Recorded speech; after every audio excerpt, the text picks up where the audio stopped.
이제 목회자의 가장 큰 기쁨은 성도들의 믿음이 성장하는 거죠. 작년보다 더 달라졌어. 이런 거 볼 때 참 기쁘거든요. 그래서 목회자가 가지고 있는 기쁨은 성도들의 믿음이 작년 다르고 올해 다르고 이렇게 성장하는 것을 보는 기쁨이 또 목회자의 기쁨일 수도 있다, 이런 생각을 합니다. 특별히 우리가 자녀를 낳아서 키우면서 아이들이 잘 자라는 거 대단히 기쁘잖아요. 건강하게 성장하는 것 부모의 기쁨인 것처럼 하나님께서도 우리가 잘 믿음이 성장하기를 하나님이 기대하시고, 그런 믿음이 성장하게 될 때 하나님의 기쁨이 된다, 이렇게 생각해도 틀리지 않을 것입니다. 그럼 우리의 믿음이 언제 성장할까요? 교회를 열심히 나온다고 성장할까요? 제가 보는 것으로는 그것도 물론 영향이 있겠지만, 교회를 열심히 다닌다고 믿음이 성장한다라고 규정할 수는 또 없는 것 같아요. 그런 믿음은 언제 성장할까? 로마서에 보면 믿음은 하나님의 말씀을 들음으로, 그래서 하나님의 말씀을 들음으로 믿음이 성장한다, 이렇게 말했거든요. 저 목회 여정을 보면 하나님의 말씀을 들음으로 믿음이 성장한다, 100% 제가 동의할 수 있습니다. 그러니까 믿음이 성장하는 사람들, 작년 다르고 오래 다른 사람들의 특징이 있어요. 그건 뭐냐면 여호와의 말씀을 잘 듣는 사람들입니다. 그런 사람들이 믿음이 부쩍부쩍 성장하는 걸 봐요. 어떤 때는 너무나도 놀랄 때가 많습니다. 이분이 지금 교회 나온 지 1년도 안 된 분이 10년, 20년 다닌 분들과 같이 스트롱한 믿음을 갖는 분들을 보거든요. 이분들의 특징이 뭐냐면 하나님의 말씀을 잘 들어요. 그것에 대한 특징이 있는 것 같아요. 그래서 믿음은 하나님의 말씀을 들음으로 생기는 거예요. 믿음이라고 하는, 믿음이 없이는 하나님을 기쁘시게 못하잖아요. 근데 그 믿음은 교회를 오랫동안 다닌다고 해서 자연적으로 생기는 것도 아니고, 우리가 열심히 봉사한다고 해서 믿음이 생기는 것도 아니에요. 제가 볼 때 그건 부차적인 것이고, 성도들의 믿음이 성장하는 건 뭐냐면 하나님의 말씀을 잘 들을 때입니다. 그런 분들은 믿음이 부쩍부쩍 성장합니다. 그 믿음이 성장한 것을 우리가 알 수 있을 정도로 성장해요. 벌써 말이 달라지고, 그리고 행동도 달라요. 그 안에서 지금 믿음이 성장하고 있는 거죠. 그래서 여호와의 말씀을 들음으로 믿음이 성장되는 것은 하나님 정한 원리예요. 그래서 우리가 하나님의 말씀을 잘 듣는 것, 그것이 대단히 중요한 믿음의 성장의 첫 번째라고 봐요. 그래서 여러분들과 제가 하나님의 말씀을 자꾸 듣고 하나님의 말씀을 읽고, 그죠? 여호와의 말씀을 가까이 하다 보면 나도 모르게 믿음이 성장되는 거예요. 여러분, 우리가 헬스장에 가서 사람들이 운동할 때 처음부터 큰 아령을 드는 게 아닙니다. 처음에는 작은 물 1.5리터짜리 되는 것부터 들기 시작하는 거예요. 그리고 점점 그 무게를 높여가는 거죠. 그리고 나중에는 큰 아령도 들 수 있는 거죠. 등산하는 사람들을 보면 처음부터 에베레스트 산을 올라가나요? 그러면 죽어요. 어떻게 하죠? 처음부터 작은 뒷동산부터 올라가는 거예요. 그 올라가면 그 다음 산으로 또 올라가고, 그보다 더 높은 산으로 올라가는 일들을 꾸준히 할 때 나중에는 큰 에베레스트 산 같은 산도 올라가게 되는 그런 역사가 일어나는 거죠. 믿음이 크면 뭐가 좋을까요? 믿음이 큰다고 돈이 생기나요? 그렇지는 않아요. 그러면 믿음이 크면 뭐가 좋죠? 세상을 이길 수 있어요. 믿음이 크다. 사람이 이런 얘기 하잖아요. 저 사람은 성숙했어 라고 말할 때는 이유가 있거든요. 삶을 대하는 태도라고 생각하거든요. 야, 철이 들었어 라고 말할 때는 뭔가 삶을 대하는 태도가 달라졌다라는 거거든요. 부모님을 향하여 대하는 태도라든가 물론 그런 것들이 달라진 것을 보고 쟤는 좀 철이 들었어 라고 말을 하거든요. 여러분, 믿음이 크면 돈이 많이 생기나요? 믿음이 크면 큰 축복을 받나요? 물론 그것도 일면 이해가 되지만 믿음이 크다라고 하는 것, 그건 뭘 의미하냐면 세상을 바라보는 관점이 달라진다라는 거예요. 내가 믿음이 크다라고 하는 것은 성경에 보면 믿음을 그릇과도 비유하거든요.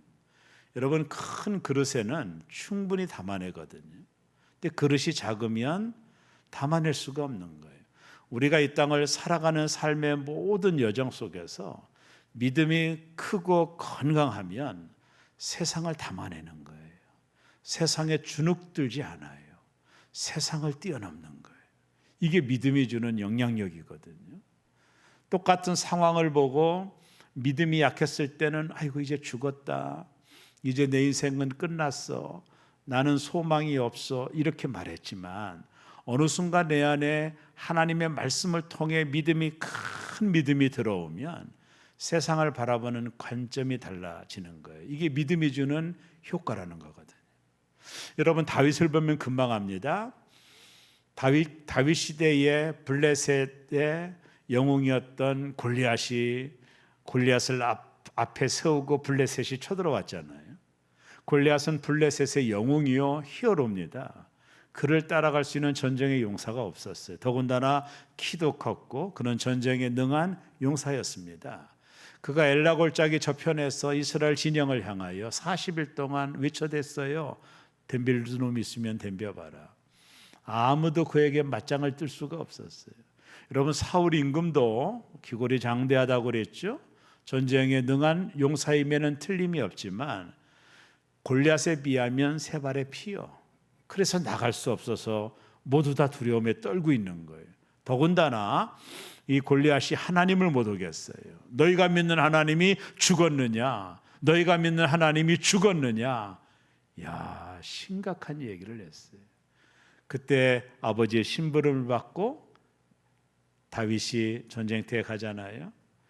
이 다윗이 머리가 돌았던 이유 하나가 있어요. 그게 뭐냐면 너희가 믿는 하나님이 죽었느냐, 여기 꽂혀버렸어. 아니, 저놈이 지금 무슨 말을 하는 거야. 우리가 믿는 하나님이 죽었다고 지금 나와 늘 함께 하시는데, 나와 동행하시는데, 그 하나님은 능치 못함이 없는데 저놈이 우리가 믿는 하나님이 죽었다니. 여기에 다윗이 거룩한 분노를 갖는 거죠. 여러분, 다윗은 골리앗을 죽여 내가 이스라엘의 영웅이 되어야겠지 1% 생각도 없었어요. 다윗은 그렇게 골리앗 앞에 나간 게 아니에요. 골리앗이 하나님을 욕하니까 너희가 믿는 하나님이 죽었느냐, 이거 엄청난 소리를 한 거거든요. 다윗이 자존심이 상한 거예요. 내가 믿는 하나님이 왜 죽어? 지금도 나와 함께 하시고 곰들을 쳐부술 때도 하나님이 도와주셨고 사자가 나타날 때도 도와주셔서 나라의 금 승리하게 하신 하나님이 저놈이 지금 무슨 말을 하는 거야? 이 다윗의 마음에는 하나님으로 충만해 있는 거예요. 그리고 다윗은 사울을 찾아가 내가 저놈과 싸우겠다고. 사울이 얼마나 웃었어요. 어린아이입니다. 티네이저입니다. 여러분, 외향적으로 보면 싸움이 됩니까? 되지 않아요. 근데 다윗은요 아주 놀라운 게 있어요. 여러분, 사람이 골리앗이 너무 커서 그 앞에 나갈 수 없어서 주눅 들고 있었을 때 다윗은 표적이 큰 거로 본 거예요. 이게 관점의 차이라는 거거든요. 저놈 덩치가 저렇게 크면 내가 던지는 돌팔매질에 충분히 맞힐 수가 있어. 작다면 맞힐 수 없지만 저놈이 저렇게 크니까 내가 뭘 던져도 내가 맞힐 수 있어. 이렇게 생각한 거예요. 믿음의 관점이라는 건 뭐냐면 바라보는 대상을 다르게 보는 거예요. 이스라엘 민족은 골리앗을 위험한 인물, 우리를 무찌를 수 있는, 우리는 그 앞에 나가지도 못할 사람들 이러면서 끊임없이 골리앗에 대한 두려움을 갖고 있잖아요. 근데 믿음의 사람 다윗은 골리앗 저놈이 크니까 내가 던지는 돌팔매를 맞출 수 있는 가능성이 높아, 이렇게 본 거죠. 이게 관점의 차이죠. 이스라엘 민족이 40일 정탐하고 돌아왔을 때 12지파의 두령들이 보고하잖아요. 10명이 우리가 거기서 안악자손 봤다고. 안악자손이 누구예요? 거인이거든요. 그리고 여리고 성이 얼마나 튼튼한지 우리가 그 성을 정복할 수도 없고 그 땅을 우리가 나갈 수도 없습니다. 그래서 그들이 뭐라고 말합니까? 저들에 비하면 우리가 메뚜기입니다. 스스로 메뚜기라고 말했거든요. 심리학에서는 이때 말한 이 말로 메뚜기 컴플렉스라는 말이 생겼어요. 자기 스스로 작게 보는 거예요. 왜요? 믿음이 없는 거예요. 하나님을 향한 충만한 믿음이 없는 거예요. 그러면 상대가 커 보이는 거예요. 나는 작아 보이는 거예요. 이게 믿음의 역사거든요. 그러나 여호수아와 갈렙이 뭐라고 말합니까?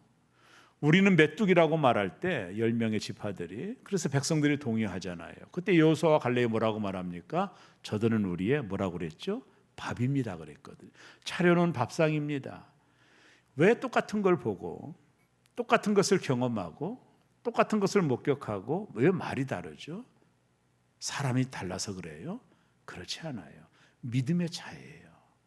믿음이 우리 안에 커진다라는 것은 바라보는 관점을 다르게 보는 거예요. 우리 안에 믿음이 스트롱해진다라고 하는 것은 내가 당하는 모든 환경을 다르게 보는 거예요. 아, 이제 망했어, 나는 죽었어, 나는 메뚜기야, 이렇게 보는 게 아니라 다윗처럼 내가 어떤 큰 환난과 어려움을 당해도 내가 충분히 이길 수 있어. 하나님이 나와 함께 하시면 나는 승리할 수 있어. 이렇게 말하고 이 땅을 살아가는 사람이 있는 거예요. 이게 바로 믿음이 큰 사람. 믿음은 환경이 변화되는 게 아닙니다. 믿음이 크다고 갑자기 무슨 환경이 좋아지는 것을 말하는 게 아니라 그 환경을 이길 수 있는 능력이 있는 거거든요. 바라보는 관점이 다른, 이게 믿음이 주는 효과거든요. 믿음이 없는 사람은 늘 자신을 메뚜기로 보는 거예요. 이게 삶을 대하는 태도가 너무나도 연약한. 근데 믿음이 강한 사람들은 삶을 어떻게 봐요? 우리의 밥이요, 차려놓은 밥상이요, 저놈이 저렇게 크니까 내가 돌팔매질을 던져도 표적이 크다고 본 거예요. 주눅들지 않는 거예요. 그래서 다윗이 골리앗 뒤에 있는 여호와의 군대를 보잖아요. 그리고 어린 다윗이 그 앞에 나아가는 겁니다. 믿음이 크면 돈이 많아지는 게 아니에요. 믿음이 크면 무슨 축복을 받는 것도 아니에요. 물론 그럴 수도 있겠지만 믿음이 크다라고 하는 것은 세상을 대하는 태도가 달라지는 거예요. 그래서 우리는 믿음이 커져야 돼요. 그래야 세상에 주눅들지 않고 세상을 이기고 세상을 극복할 수 있는 하나님의 사람으로 살아갈 수 있는 거예요. 오직 믿음이 큰 자만이 이 세상에 주눅들지 않고 지금 나와 하나님이 함께 하신다, 너희는 우리의 밥이다, 하나님이 나와 함께하면 능치 못함이 없다, 이런 태도와 자긍심과 이런 용기가 어디서 나와요? 믿음에서 나오는 거거든요. 이게 가장 귀한 건 뭐냐면 믿음이 커서 돈이 많아지는 것도 아니요, 뭘 축복을 받는 것도 아니요. 믿음이 크다라는 것은 세상을 이길 수 있다라는 거예요. 세상을 이기는 것은 이것이니 믿음이니라 그랬거든요. 이 하나님은 우리가 믿음이 크기를 원해요. 세상을 이기기를 원하거든요. 하나님. 세상에 주눅들지 않고 세상을 이기는 자가 되기를 원하거든요. 이 하나님은 우리의 믿음이 크기를 원하는 거예요. 여러분, 예수님께 나온 사람들 중에 칭찬받은 사람이 한 2명 되잖아요. 그죠? 수르보니게 여인, 그리고 백부장, 이 정도가 예수님께 믿음이 크다. 메가라는 말은 크다라는 거거든요. 이게 칭찬받았던 믿음이 뭐예요? 하나님을 전적으로 의지하는 거거든요. 우리 집에 올 필요가 없습니다. 여기서 말하면 우리 집에 있는 하인이 낫지 않겠습니까? 야, 대단한 믿음이잖아요. 누구든지 그냥 와야 뭐 안수해야 날 거라고 생각했던 차에 뭐 들어옵니까? 당신은 하나님이신데 여기서 말하면 집에 있는 하인이 낫지 않겠습니까? 이게 뭐라고 말해요? 백부장의 믿음이 크다 이랬거든요. 믿음이 크다라는 건 뭐예요? 하나님을 전적으로 의지하는 거죠. 하나님을 우리 마음에 풀로 채우는 거예요. 우리 마음에 하나님이 가득 찬 겁니다. 그럼 언어가 달라집니다. 하나님이 내 안에 가득 차면 환경은 두렵지 않아요. 언제나 고민하는 건 하나예요. 이게 하나님 뜻일까 아닐까 때문에 고민하지 할 수 있을까 없을까는 하나님이 하시는 일이거든요. 그러니까 믿음이 큰 사람들이 큰 일들을 하는 거예요. 하나님의 역사를 보는 겁니다. 믿음의 역사라고 그러잖아요. 데살로니가전서 1장에 보면 데살로니가 교회를 향하여 바울이 너희의 믿음의 역사와, 믿음은 히스토리가 있는 거예요. 여러분, 믿음은 명사가 아닙니다. 믿음은 동사입니다. 믿음은 동사예요. 저들의 믿음을 보시고, 하나님 그러셨거든요. 4명의 충풍장자를 내리는 그들을 보시고 저들의 믿음을 보시고 이랬거든요. 그리고 그들의 믿음을 칭찬하거든요. 믿음은 동사입니다. 뭐예요? 믿음은 항상 액티비한 활동이 있는 거예요. 그걸 보시고 믿음이 크다라고 하시는 거예요. 여러분, 우리가 믿음이 커지면 세상을 바라보는 관점이 달라지는 겁니다. 믿음이 작으면 내가 늘 메뚜기예요. 그 가나안 땅을 차지할 수 없는 거예요. 하나님의 약속을 누리지도 못해요. 왜? 도전도 못해요. 할 수 없다고 생각하니까. 그러니까 우리는 못해, 우리는 메뚜기요. 그 사람들은 다 죽었잖아요. 그들의 말한 대로 다 죽은 거예요. 그러나 우리는 할 수 있다라고 말했던 여호수아와 갈렙은 그 땅에 들어가잖아요. 믿음의 결과거든요. 믿음이 크면 바라보는 관점에 믿음이 커서 돈이 부자가 된다 그런 뜻이 아니라, 내가 믿음이 큰 믿음을 갖게 되면 세상을 바라보는 관점이 다른 거죠. 이 큰 믿음은 언제 생겨요? 하나님의 말씀을 듣고 좀 더 나아가면 묵상하고 그 말씀을 되새김질하고, 그래서 그 말씀이 내 안에서 충분히 역사하도록, 그 하나님의 말씀은 하나님이니까 그 하나님이 내 안에 충분히 역사하기 시작하면 사람이 그냥 있지를 못해요. 뭐라도 하려고 해요. 하나님 살아계심을 느끼고 있으니까 기도도 하게 되고 어떤 히스토리를 만들어가는 거죠. 그래서 믿음의 역사가 생기는 거예요. 믿음은 멈춰져 있는 것이 아니라 역사를 만들어가는 거예요. 히브리서 11장에 보면 믿음장 아닙니까? 거기 나와 있는 사람들이 믿음으로 살았던 삶의 모든 결과를 적어놓고 있잖아요. 믿음으로 살았던 사람들의 삶의 모습들이거든요. 믿음이 커지면 세상을 바라보는 관점이 달라지는 거예요. 그래서 세상을 이기는 것은 이것이니 너희의 믿음이니라. 그래서 우리가 믿음이 성장하려면 하나님의 말씀을 잘 들어야 돼요. 말씀을 가까이 해야 됩니다. 말씀에 대하여 경건한 마음으로 받아들여야 돼요. 이 수용성이거든요. 하나님의 말씀을 받아들이는 그 수용성에 믿음이 성장하는 키워드가 있는 거예요. 제가 볼 때 하나님 말씀이 내 안에 전해질 때 어떤 사람들은 삐딱하게, 제가 주일 오후에 설교했듯이 그냥 돌짝과 가시떨기 같이 그냥 삐딱하게 말씀을 반사해버리면 믿음이 성장할 수 없죠. 믿음이 성장하는 사람들 하나님의 말씀을 리시브한다고 그러잖아요. 하나님의 말씀을 받아들일 때 마치 옥토와 같이 그 땅에 떨어진 씨처럼 하나님의 말씀을 아멘, 그리고 그 말씀이 내게서 이루어지기를 원합니다, 아멘, 순종의 말씀으로 말씀을 받게 될 때 어느 순간에 우리의 믿음이 크게 성장되어져 가는 거거든요. 말씀을 통해 믿음이 성장되는 겁니다. 그래서 여러분과 제가 말씀도 공부하는 시간도 필요하고 하나님 말씀을 가까이 하고 그 말씀은 살았고 운동력이 있으니까 그 말씀이 내 안에 들어오면 역사가 일어나거든요. 그래서 우리가 말씀을 듣고 그 말씀을 잘 받아들일 때 우리의 믿음이 더 성장해지고, 믿음이 성장해지면 세상을 바라보는 관점이 달라지고 주눅들지 않고 당당하게 세상을 이기며 살아감으로 믿음의 역사를 만들어 가는 겁니다. 그러니까 큰 믿음을 가져야 되는 거예요. 그건 하나님의 말씀의 원리에 따르는 거죠. 오늘 그런 얘기하고 있는 거예요. 바울이 데살로니가에서 너무 고생했어요. 막 선동을 해가지고 바울과 실라를 죽이려고 했잖아요. 핍박을 피해서 바울이 어디로 왔느냐 하면, 바울이 온 게 아니라 사람들이 베리아로 바울을 도망가게 했어요. 데살로니가에서 너무 핍박이 심하니까 아소네 집까지 찾아와가지고 폭동을 일으켰잖아요. 그래서 바울이 그날 밤에 베리아라고 하는 곳까지 왔어요. 한 80마일 정도 되는, 걸어서 한 3-4일 걸리는 거리까지, 베리아라는 곳까지 바울이 오게 됩니다. 여러분, 로마의 문인이었던 키게로가 이 베리아를 뭐라고 말했느냐면 도로에서 떨어진 성읍이라고 말할 정도로 시티에서 떨어진 외진 곳에 있어요. 베리아라고 하는 지역 자체가 지금 말로 말하면 휴양 비슷한 곳으로 베리아가 있는데, 바울이 굳이 그쪽으로 갔던 이유는 또 어떤 위험한 일이 있을 수 있으니까 사람들로부터 떨어진 베리아라고 하는 곳까지 바울이 이제 피치 못해서 거기까지 피해서 온 거예요. 오늘 본문이 그 얘기거든요. 근데 바울이 그곳에 도착하자마자 또 회당을 찾아요. 그리고 하나님의 말씀을 전하게 됩니다. 그때 놀라운 일이 또 벌어지는데, 사도행전 17장 11절을 이어서 말씀 보겠습니다. 베리아에 있는 사람들은 데살로니가에 있는 사람들보다 더 너그러워서 간절한 마음으로 말씀을 받고 이것이 그러한가 하여 날마다 성경을 상고함으로. 여기 데살로니가 사람들보다 베리아 사람들은 너그럽다 이런 표현을 쓰잖아요. 재미난 표현인데요, 유게네스라고 하는 헬라어 단어인데 이게 무슨 말이냐면 고결하다, 고상하다 이런 뜻이에요. 한마디로 말하면 교양이 있다, 뭐 그런 뜻이에요.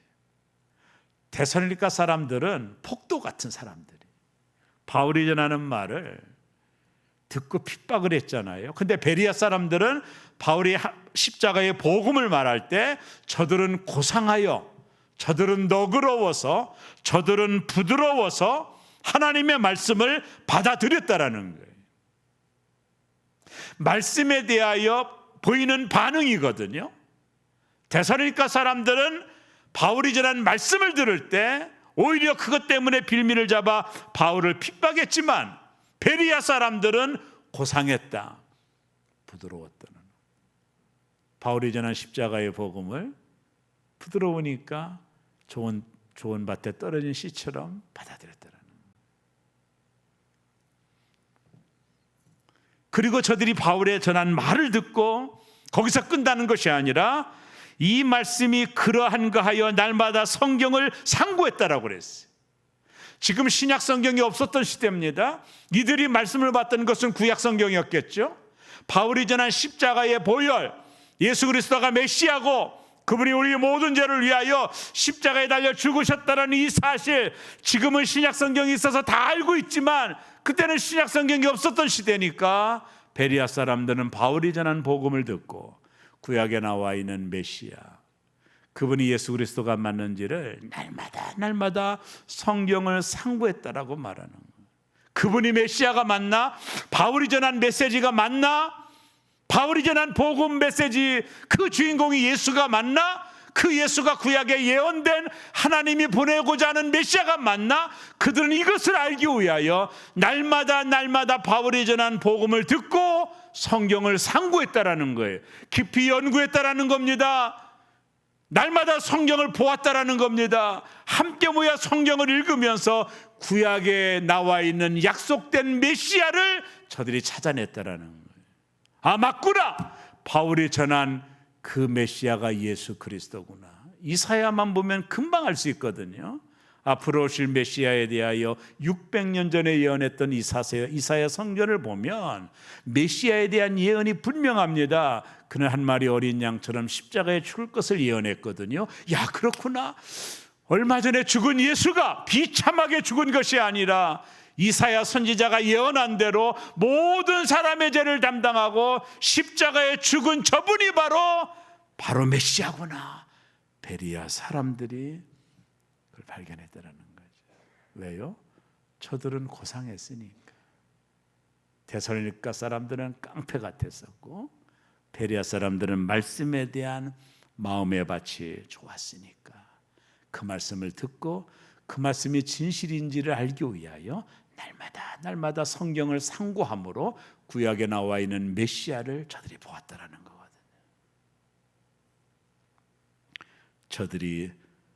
저들은 더 너그러워서 고상해서 하나님 말씀에 대한 마음의 부드러움 그 있는 거죠.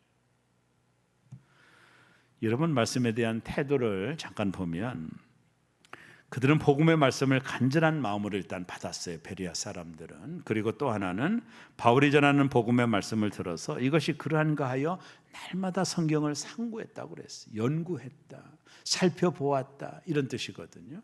그러니까 바울이 전한 십자가의 복음을 간절한 마음으로 받아들이고 그 말씀이 정말인지를 성경을 통해 확증했다라는 거예요. 하나님의 말씀을 통해 확증했다는, 이게 베레아 사람들의 모습의 태도였습니다. 이러다 보니 어떤 일이 일어나죠? 사도행전 17장 12절 우리 다 같이 한번 읽겠습니다. 그 중에 믿는 사람들이 많고 또 헬라의 기브인과 남자가 적지 아니하니라. 그 중에 믿는 사람들이 많아졌다. 확실히 베레아 사람들은 말씀을 들을 때 부드러웠고 그 말씀이 정말인가 성경을 상고함으로 믿는 사람들이 더 많아지게 된 것 같아요. 그냥 듣고 끝난 게 아니라 말씀을 가지고 확증함으로 믿는 사람들이 많아졌고, 이제 마지막 사도행전 17장 13절을 이어서 봅니다. 데살로니가에 있는 유대인들은 바울이 하나님 말씀을 베레아에서도 전하는 줄을 알고 거기도 가서 무리를 움직여 수동하게 하거늘. 베레아에서 바울이 복음을 전한다라는 말을 베레아에서 몇 사람들이 데살로니가 가가지고 전해줬겠죠. 야, 바울이라는 사람이 희당에서 복음을 전한대. 그러다 보니까 데살로니가에 있는 무리들이, 유대 무리들이 여기까지 와서 3박 4일이나 걸리는 이곳까지 와서 성을 소동케 해서 바울과 실라는 아덴이라는 곳으로 떠나가게 되는 것이 오늘 본문입니다. 저는 오늘 말씀을 통해서 정리하면 이 베레아 사람들이 가지고 있었던 말씀에 대한 태도, 여러분 믿음이 언제 생긴다고 했죠? 하나님의 말씀을 들을 때거든요. 근데 그 말씀을 듣는 태도가 베레아 사람들이 보여주는 교훈이 있는 거예요. 부드러운 마음으로, 그죠? 그리고 그 말씀을 들었을 때 하나님 말씀을 통해 또 확증하는, 연구하고 확증하는 태도를 통해 베레아에 있는 기브인들도 남자들도 예수를 믿는 자가 많아졌다라고 말을 했습니다. 결국의 믿음은 말씀을 듣고 상고하고 그 말씀이 정말인가 연구함으로 저들이 큰 믿음의 사람들로 베레아 사람들이 오늘 본문에 기록되어 있습니다. 사랑하는 새롬의 성도 여러분, 믿음이 큰 것은 하나님 말씀을 듣는 거예요. 예배를 열심히 나오는 것이 일단 중요하죠. 설교를 들어야 되니까요. 그리고 그 말씀을 들을 때 그 말씀이 정말 맞는가 하나님의 말씀으로 확증하는 것도 중요하죠. 이런 패턴들이 이루어질 때 그 말씀이 내 안에서 뿌리를 내리고 자라게 되고 나도 모르게 믿음이 큰 믿음으로 성장되어져서 세상을 바라보는 관점과 모든 것들을 다르게 보는 영적인 역량이 생기게 되는 겁니다. 저와 여러분이 큰 믿음 가지고 세상을 바라보는 눈이 달라지는 역사가 일어나시기를 주의 이름으로 축원합니다. 하나님, 그렇습니다. 데살로니가 사람들보다 베레아 사람들은 신사적이었다. 옛날 성경에는. 그리고 하나님 말씀을 상고했다. 그리고 저들 마음속에 하나님의 말씀으로 충만해졌다라고 말했습니다. 우리의 믿음은 여호와의 말씀을 들을 때입니다. 그 말씀이 우리 안에 들려올 때 큰 믿음으로 성장할 수 있습니다. 우리 안에 하나님으로 충만해지는 겁니다. 그러면 세상을 바라보는 관점이 정말로 달라집니다. 이게 믿음이 주는 영적인 능력입니다. 세상을 이기는 것은 이것이니 너희의 믿음이니라. 하나님, 세상이 커서가 아닙니다. 우리의 믿음이 작기 때문입니다. 넘어갈 수가 없는 겁니다. 세상에서